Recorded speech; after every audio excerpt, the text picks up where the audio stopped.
Lebih 10,000 kes cerai di Selangor tahun ni, isu kewangan dan kurang komunikasi antara punca.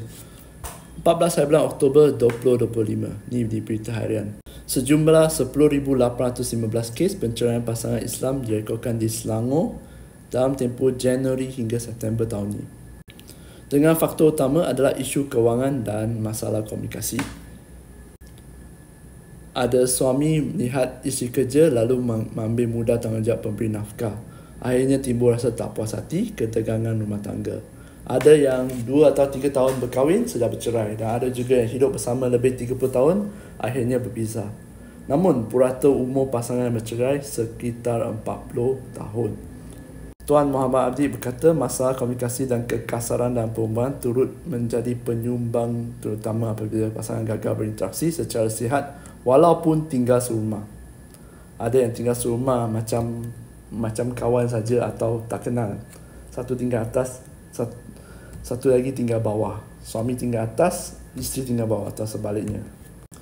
Memang tidak dinafikannya, masalah kewangan adalah salah satu punca utama penceraian. Tak kisahlah ni untuk perkahwinan Islam, sebenarnya secara umum.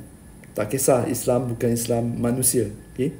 Ini adalah kewangan adalah salah satu faktor yang utama untuk pasangan bercerai. Jadi sebagai orang yang bujang, senang yang saya cakap. Tapi apa yang saya nampak adalah orang sekeliling saya ada yang telah bercerai juga tentang kerana faktor kewangan. Sebelum kahwin tu saya tak ada banyak komen, tapi saya jenis yang kalau saya ada teman wanita ke, saya memang suka berbincang tentang wang. Tapi of course lepas dah kenal lah lama, baru kita berbincang wang, macam mana nak uruskan wang. Dan bagi saya, kalau saya lah sebagai seorang lelaki, saya akan beri yang asas kepada isteri, kalau mampu, kurang-kurangnya satu rumah, makan minum dan pakaian. Okay? Itu adalah benda asas. Rumah tu tak kira lah berapa besar ke berapa kecil, saya beli ke saya sewa, itu yang tanggungjawab saya sebagai lelaki. Okay? Makan, of course, makan 3 kali sehari, pakaian isteri, itu okey. Itu adalah tanggungjawab saya. Bagi saya, itu adalah tanggungjawab yang asas bagi lelaki. Okey? Sebab kenapa saya ada pemikiran macam ni? Sebab saya membesar di rumah yang ayah bekerja, mak yang uruskan rumah. Okey? Mak seorang suri rumah tangga. Jadi mak ayah sekarang ni dah lebih kurang dah dekat 70 dah.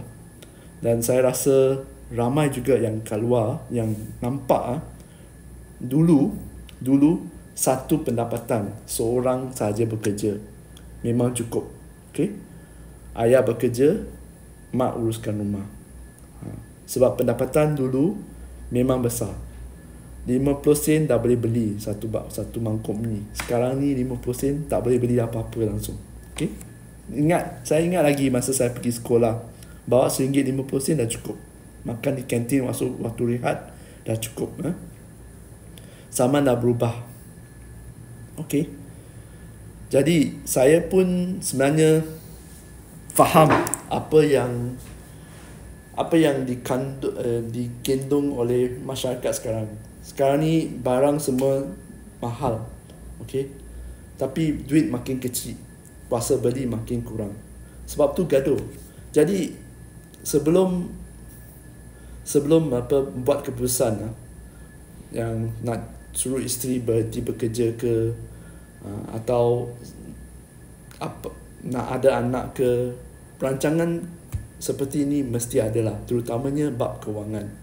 Ya, dulu memang kalau sebagai lelaki kita boleh beri semua ni sebab duit adalah besar, rumah pun murah. Okey, sekarang kita berada di zaman dan era yang lain. Kepada kaum hawa di luar sana, kalau anda pilih suami, pilihlah yang seadanya.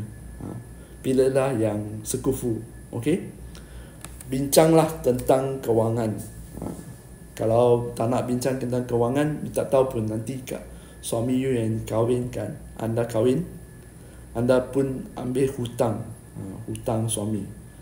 Semua hidup tak boleh jadi kaya, tak boleh jadi selesa sebab fikirkan hutang saja.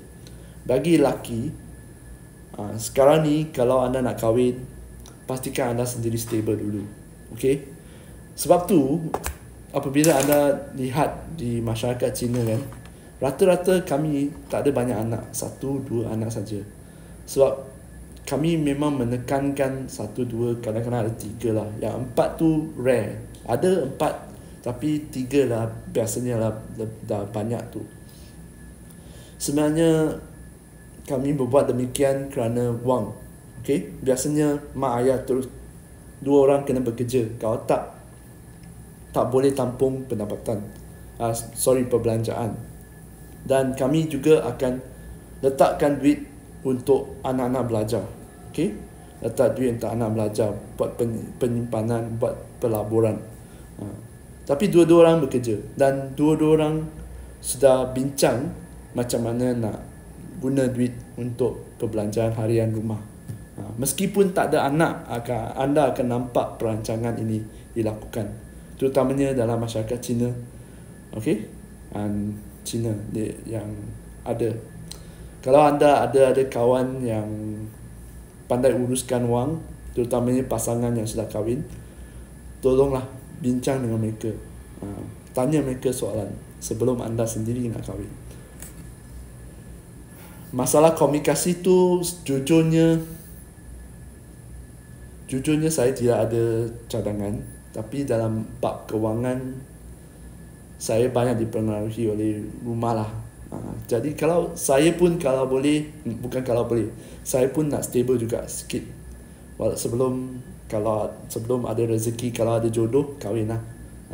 Dan saya nak beri asas kepada isteri, sekurang-kurangnya rumah, makan minum dan pakaian adalah di bawah saya. Okey, yang lain isteri nak keluarkan, boleh, tak ada masalah. Kalau nak 50-50 ke apa pun tak ada masalah. Tapi asasnya saya nak beri apa yang saya boleh kepada isteri. Okey, kepada yang lelaki di luar sana, saya faham beban anda memang sangat-sangat tinggi, terutamanya yang baru keluar untuk bekerja sekarang, terutamanya Gen Z ya. Gaji sikit tapi nak tampung banyak belanjaan, lepas tu nak kahwin lagi. Kalau boleh tundakanlah, stablekan diri anda sendiri dulu. Kaum hawa juga, kaum perempuan juga, sekarang ni semua orang susah nak. Jadi harap jikalau anda nak kahwin, anda pun ada hak memilih, pilih saja. Yang penting perbaiki diri anda, guna kerjaya lah. Okey, tak ada masalah. Sekalipun kalau berlaku kes cerai macam ni, anda boleh berdikari. Dua-dua pihak sama lah, tak kisah lelaki perempuan, boleh berdikari. Okey, sekian saja bimbingan saya hari ni lah. Memang saya tak ada banyak untuk kongsi ke bab komunikasi, tapi dalam bab kewangan saya harap saya beri sedikit idea untuk anda. Okey?